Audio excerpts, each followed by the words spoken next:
Everywhere we look, democracy seems to be in trouble. Only you can protect democracy. Welcome to Section 1 and 2 S.I.D.E, Students in Democracy Education. 10 fundamental principles of liberal democracy and 10 conversations. Let's get started.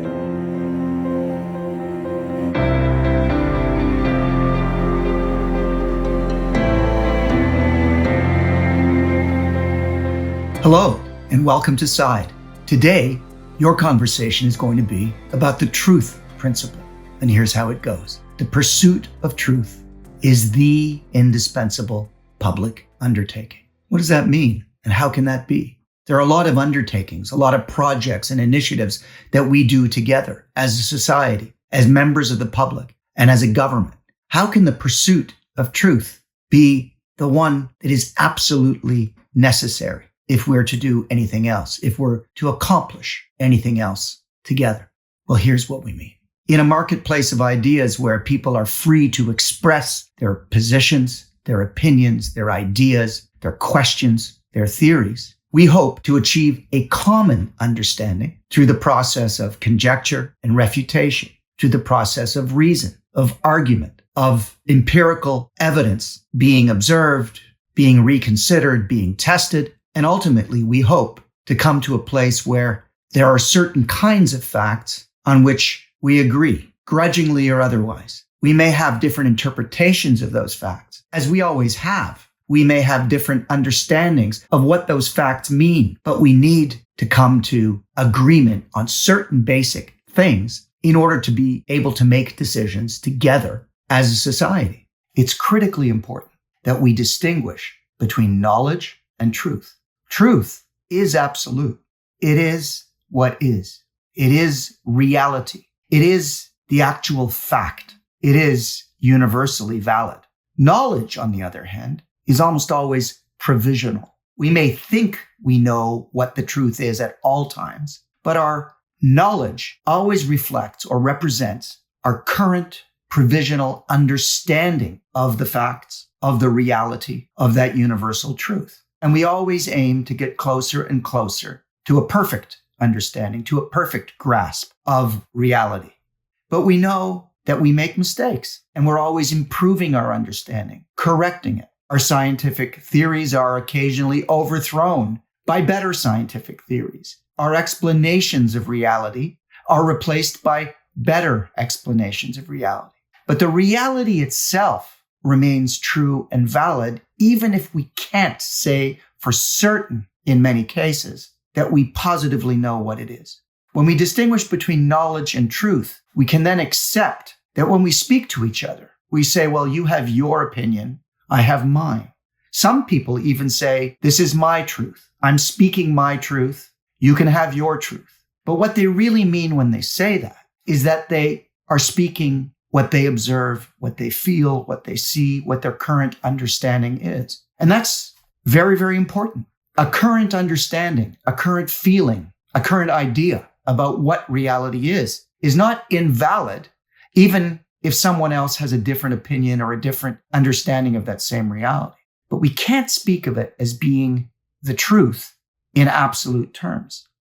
If we each had different truths, and if each person's truth was as authoritative as anyone else's, then we could never come to agreement on big, important questions.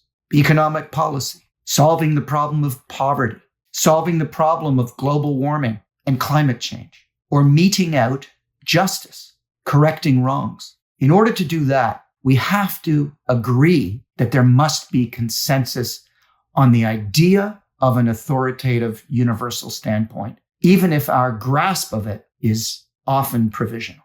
When many people believe, as they do today, that each person is entitled to their own facts, then there can't be any universal commitment to truth and to reality. Where universality, where the very idea of any kind of absolute truth on any important question is ridiculed, is disbelieved, is demeaned. The idea of truth, not just the truth itself, but the idea of truth, of a universal standpoint that is valid for everyone, even while we may disagree about many things, even while we may have different opinions different perspectives, different interests, different experiences. The idea of truth and the commitment to that idea is absolutely essential in order for us to function as a free, self-governing society. There can be no shared understanding of facts, of knowledge, and of truth, however provisional. There can be no consensus generation, no ability to make decisions together based on a common understanding of the important realities, the relevant realities in the world. And there can be no growth of knowledge without a societal commitment to truth and to truth-seeking. As a result, there can be no political accountability, a free press which speaks truth to power, no justice, no fairness, no equal respect for the basic human dignity of each and every person. Freedom of expression, enshrined in Section 2B of the Canadian Charter of Rights and Freedoms and enshrined in the constitutions of other liberal democracies, of other free and democratic societies around the world. And science, which relies on the integrity of its fact-finding. These all depend on the shared value of the pursuit of truth.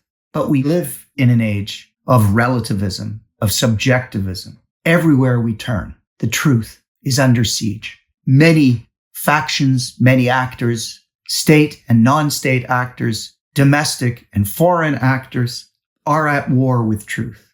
They don't want people to accept truth, to accept reality, or even worse, they don't want people to care about truth and to believe in the idea of truth altogether. That creates a certain instability and makes our society vulnerable to the sort of manipulation that can lead to authoritarian or dictatorial, or at the very least, illiberal government. If, as the conventional wisdom goes, truth is the first casualty of war, then most assuredly, democracy is the first casualty of the war on truth.